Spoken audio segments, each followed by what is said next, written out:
Hello, welcome to the Self Learning Platform by Dr. Sushma Singh. Today we start Unit 2 Frameworks for Analysis. We start with topic the postmodernist frameworks. As you have studied in Unit 1, several significant political, social, and economic changes have occurred in India. These changes are devoted by advancing globalization, democratization, decentralization, emergence, and assertion of identity based on caste, religion, and ethnicity, and new social movements. These developments are being captured from various perspectives, including the systematic and the Marxian. Some scholars are mixing more than one framework, but there is a growing understanding of some scholars that hitherto available frameworks are not able to explain the new features of politics. They follow the alternative frameworks which are known to the postmodernist framework. Inspired by the writings of the philosophers like Plato, postmodernism has become a significant framework of analysis for several disciplines. The adherents of the postmodernist framework hold the modernist project of development and its referents responsible for crises in the society. According to them, the modernist project has not given the autonomy to smaller identities, traditions, and indigenous knowledge system. The application of the post-modern perspective is necessitated by the simultaneous rise of identities, social movements, and heightened social conflicts or even ethnic or communal rights. The scholars who use the postmodernist framework find an alternative to modernity in traditions, sustainable development, and indigenous knowledge. The common adversary in modernist has enabled the Gandhian socialist, non-traditional Marxist, environmentalist, etc. to come to a common platform. Such movements disentrenchment with modernity and search for an alternative is referred to as postmodernism. The postmodernist framework are used to study identities, rights, social movements. They are used by scholars belonging to different disciplines. Let us consider its application to the study of state politics. There is a growing understanding among some scholars that studying the political system as mega unit of analysis, nation state, political system, party system, caste system, etc., has been impacted by the modernization process. While in the practice, politics of modernization or modernity does not give enough autonomy to the parts of a political unit. In academic studies, the impact of modernization project or modernity is reflected in the neglect of these parts. In order to break away from such framework of analysis, a large number of scholars emphasize the need to study the fragments of the mega units to acknowledge their autonomy. Inextricably linked to the postmodernist perspective is the discourse or deconstructionist analysis. According to the discourse or deconstructionist perspective, a narrative can be understood by breaking its contents into pieces or by deconstructing it.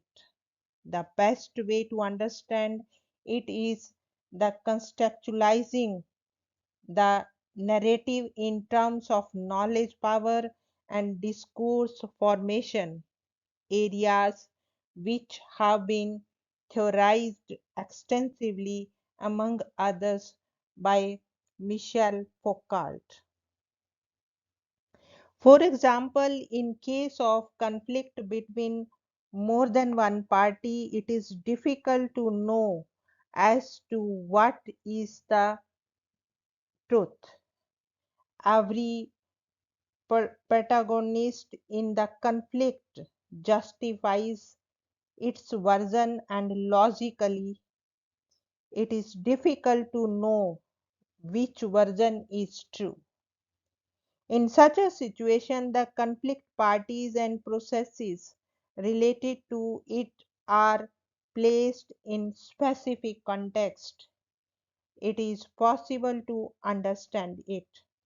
Paul Brass, in his book The Theft of an Ideal, Text and Context in Representation of Collective Violence and Production of Hindu-Muslim Violence in Contemporary India, has developed a framework to analyze the ethnic riots between social groups.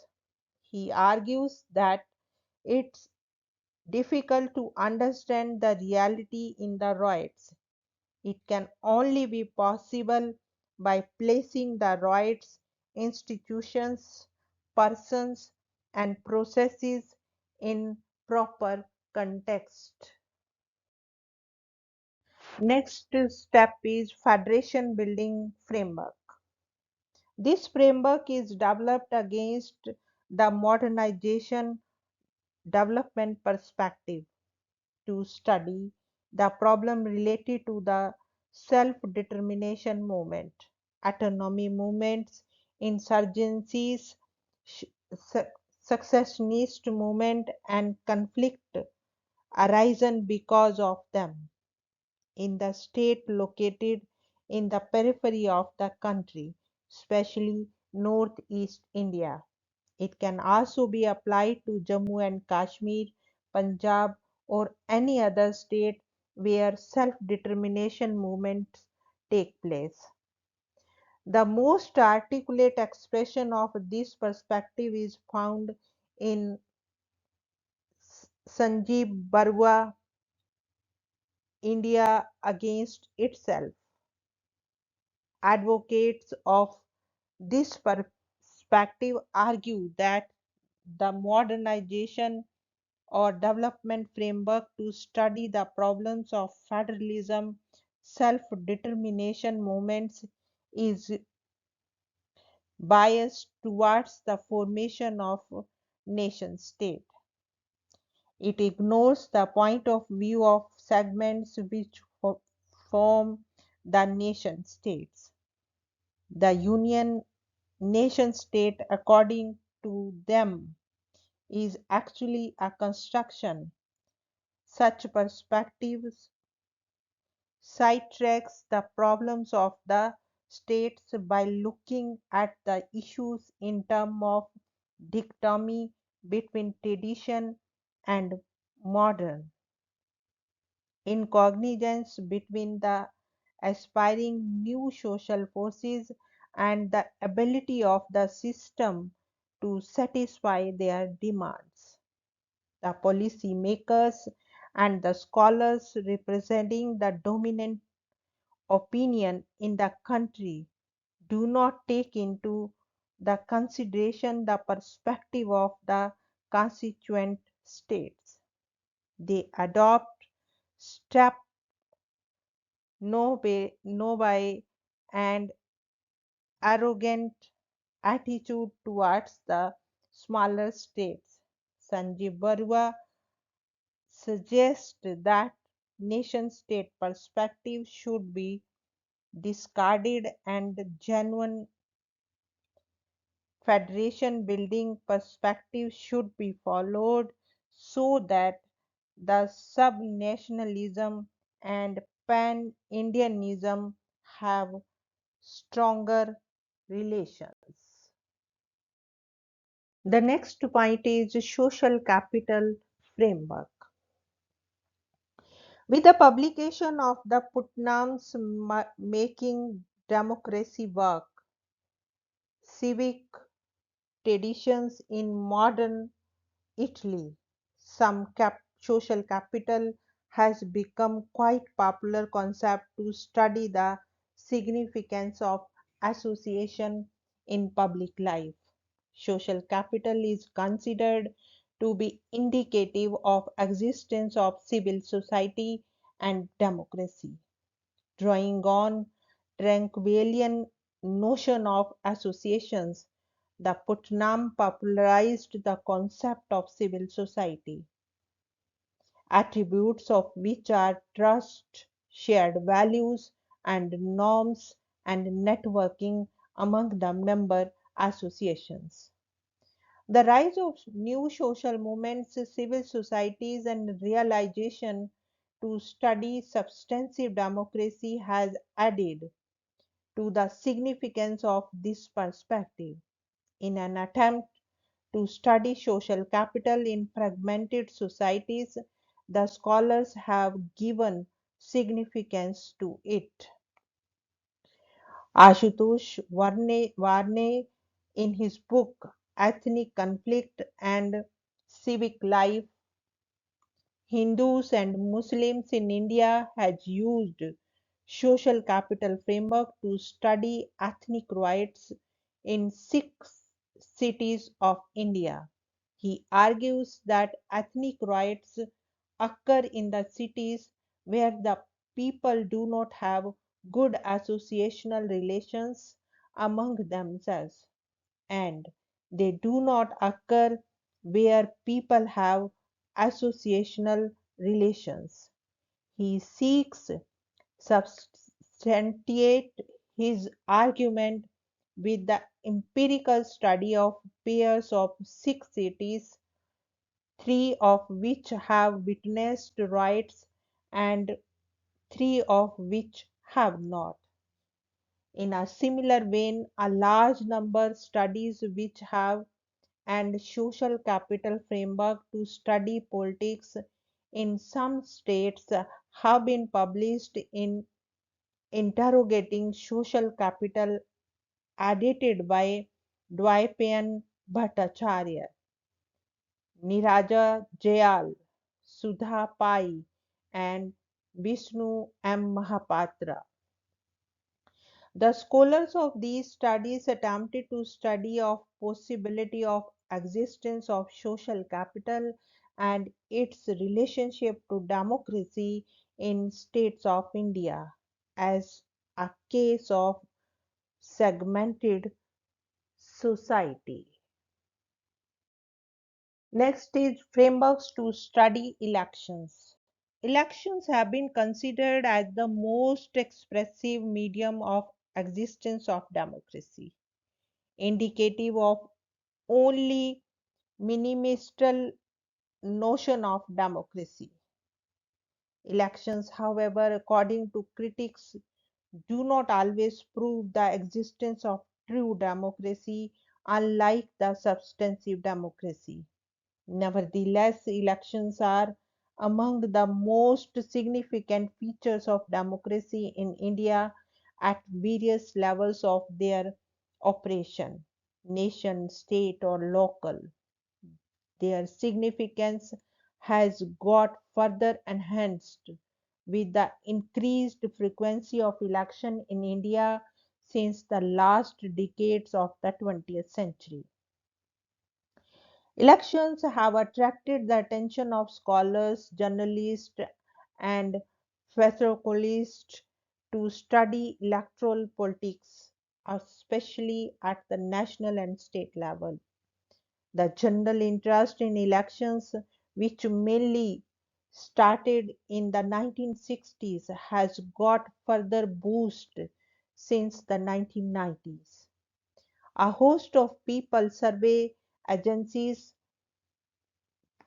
Facifolists conduct surveys before and after elections to cater to the immediate need to specific the public curiosity as well as to provide data to analyze democracy in India. This is known as survey research. The efforts in this direction by the Center for the Study of Developing Societies, New Delhi, is noteworthy so far as the usage of its data for the usage of academic analysis is concerned. The election survey does on the meticulously selected sample collected data on the profiles of voters, constituencies, and relate the election result to assess the performance of parties, democracy, etc. Answer to questions like is India becoming more democratic are sought in the light growing participation of large number of social groups. Since survey research to study elections are time bound, conducted before or after the elections, they do not tell us to what happens when elections do not take place. Paul R. Brass argues that if survey research is corroborated with the ecological analysis, we can be able to make much better analysis of political processes. Ecological analysis means the analysis of data from various regions of a country or state within the country. These data could be about economic, social, educational, etc. profile of people living in different area. With the help of correlation coefficient analysis, a relationship between the electoral performance of political parties with different social groups can be ascertained. Brass combined the survey data with ecological analysis to study the politicization of peasantry in UP. Let us have a look on the summary of the unit. To sum up, frameworks are necessary to study the social reality. For the study of politics, there are some principal frameworks. These are systematic, Marxian, neo Marxian, post modernist frameworks to study elections, etc. The systematic framework considers political unit of analysis as a system. It argues that every system consists of various components which keep conflicting and adjusting with each other. In the process, the system maintains itself. It adapts to the challenges and the environment. The Marxian framework, on the other, argues that politics is reflections of the class relations in the society. The nature of politics depends on that of economic contradictions in a society. But there have been changes in this type of Marxian framework.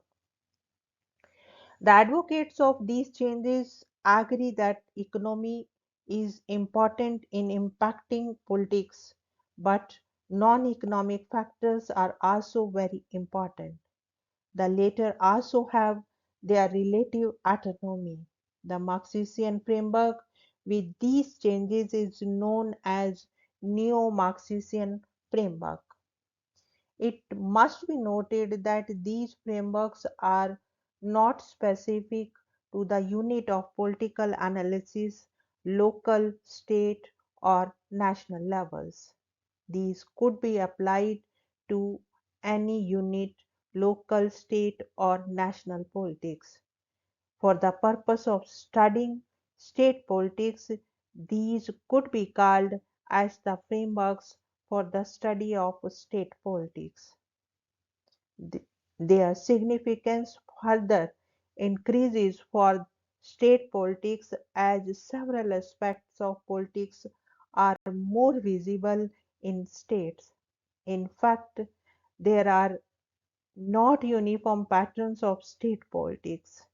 In this context, these frameworks assume special significance. Here we want to wind up this lecture. Thank you so much for your attention, and we have come to the end of the unit.